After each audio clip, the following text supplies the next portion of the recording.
Tucano.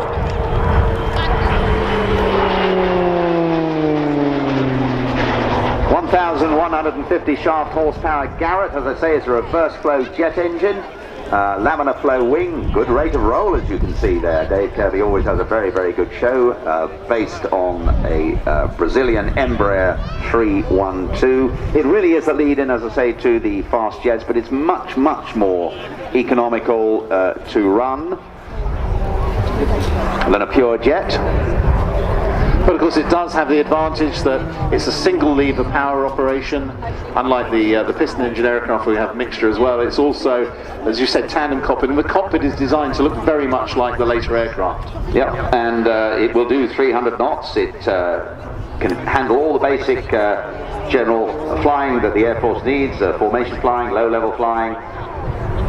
It can get up to 30,000 feet, which is, again, from the jet transit point of view, very, very useful indeed. So the major thing is its compatibility, but cheapness in terms of operation. And of course it's in black. Unusually it's black is regarded as the most conspicuous colour for aircraft that are operating low down. So this is a black aircraft which is in what is essentially a high visibility scheme. Now, based on the Embraer EMB 312, the modified version was built in Brazil, and the first flight of the Tucano was in Brazil on the 14th of February 1985. That aircraft was then disassembled and airlifted back to Belfast to fly again just 10 days later.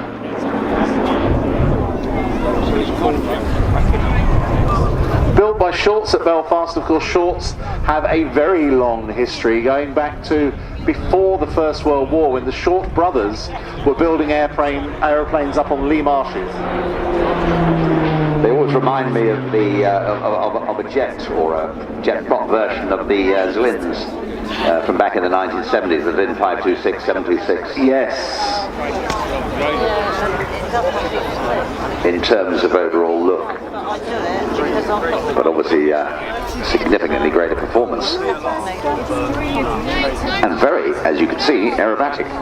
Indeed, it's been in service since January '87. And the last delivery to the RAF was actually in 1993. Also sold to the Kenyan Air Force, who had 12, and Kuwait had 16. The Kuwaiti ones are actually configured to be lightly armed as well for weapons training and light attack duties. A very versatile multi-role machine. Very much so. We mentioned earlier on the flying that somebody would do in the Tutor is essentially a sort of PPL plus. They do about 55 hours in the Tutor, and it's what you would normally expect to do in a private pilot's license, but with the addition of some low flying and formation and some aerobatics. They then go on to this aeroplane, and that is then honed to get them ready for the advanced weapon training in the Hawk.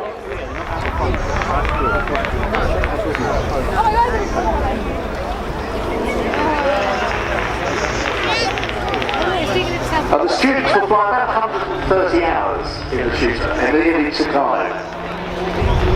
So watching out, oh wonderful, here we go. Oh, that's a nice bit of knife edge.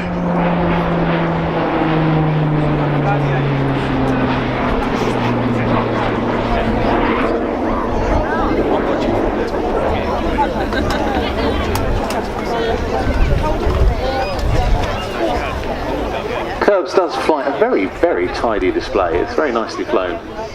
Incidentally, just a little brief thing. Do you remember Jules, who used to fly the Hawk? Jules Fleming? Well, apparently she is due to have her first baby this weekend. So we wish her all of us here, I'm sure, wish Jules all the best with what's going to happen. Bless. So Curbs coming past, give him a wave. It's a great big cockpit in that aeroplane. Big piece of glass, he can see you.